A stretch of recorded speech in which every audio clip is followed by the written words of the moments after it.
ನಮ್ಮ ಪೂರ್ವಜರು ಅವಾಗ ಬರಗಾಲ ಬಂದು ಮಳೆ ಏನು ಬಂದಿಲ್ಲ ಅಂದರೆ ಅವಾಗ ಈ ಸ್ವಾಮಿಗೆ ಬಂದು ಒಂದು ಪ್ರಸಾದ ಮಾಡಿ ಹೂ ಕೇಳ್ತಿದ್ರು. ಹೂ ಕೇಳಿ ಅವ್ರ ಮನೆಗೆ ಹೋಗೋಷ್ಟೇ ಮಳೆ ಬರ್ತಿತ್ತು ಅಂತ ಹಿಂದೆ ನಮ್ಮ ತಂದೆ ತಾತ ಅವರೆಲ್ಲ ಹೇಳಿದ್ದು ನೆನಪಿದೆ. ಅದೇ ಥರ ಒಂದು ವಿಶೇಷವಾಗಿ ಇಲ್ಲಿ ಮಾಡ್ತಾ ಇದೆ. ಈಗ ಜೀರ್ಣೋದ್ಧಾರ ಆಗಿ 14 ವರ್ಷ ಆಗಿದೆ. ನಮ್ಮ ಗ್ರಾಮದ BBMP ಕಮಿಷನರ್ ಆಗಿ ರಿಟೈರ್ಡ್ ಆದರು ನಮ್ಮ ರಾಮಕೃಷ್ಣಣ್ಣ ಅಂತೇಳಿ, ಅವರು ನಮಗೆ ತುಂಬ ಸಹಾಯ ಮಾಡಿದ್ದಾರೆ. ಈಗ BM ಪಬ್ಲಿಕ್ ಸ್ಕೂಲ್ ಅಂತೇಳಿ ನಮ್ಮ ಮಳವಳ್ಳಿ ತಾಲೂಕಿನ ಮಕ್ಕಳಿಗೆ ತುಂಬ ಹೆಲ್ಪ್ ಆಗಲಿ ಅಂತೇಳಿ ದೊಡ್ಡ ಏನು ಸ್ಕೂಲಲ್ಲಿ ಲಕ್ಷಾಂತರ ರೂಪಾಯಿ ತಗೋತಾರೆ ಅಂತ ಬರೀ 40,000 ರೂಪಾಯಿಗೆ CBSE ಸಿಲೆಬಸ್ನ ಕೊಟ್ಟಿದ್ದಾರೆ. ನಮ್ಮ ಗ್ರಾಮಸ್ಥರು ಮತ್ತು ಸುತ್ತಮುತ್ತಲ ತಾಲೂಕಿನ ಜನರು ಇದನ್ನು ಸದುಪಯೋಗ ಪಡ್ಕೋಬೇಕು.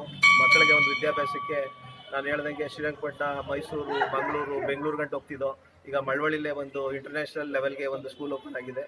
ಇದನ್ನು ಒಂದು ಇದು ಮಾಡ್ಕೋಬೇಕು. ಮತ್ತು ಅವರು ಜನಸೇವೆ ಮತ್ತು ದೇವಸ್ಥಾನಗಳಿಗೆ ಅವರು ಯಾವ ಊರಲ್ಲಿ ನಮ್ಮ ತಾಲೂಕಿನಲ್ಲಿ ಅವರು ಮಾಡಿದೋ ಸಹಾಯನೇ ಇಲ್ಲ, ಯಾರು ಕೇಳಿದ್ರು ಇಲ್ಲ ಅಂತ ಕಳಿಸೇ ಇಲ್ಲ.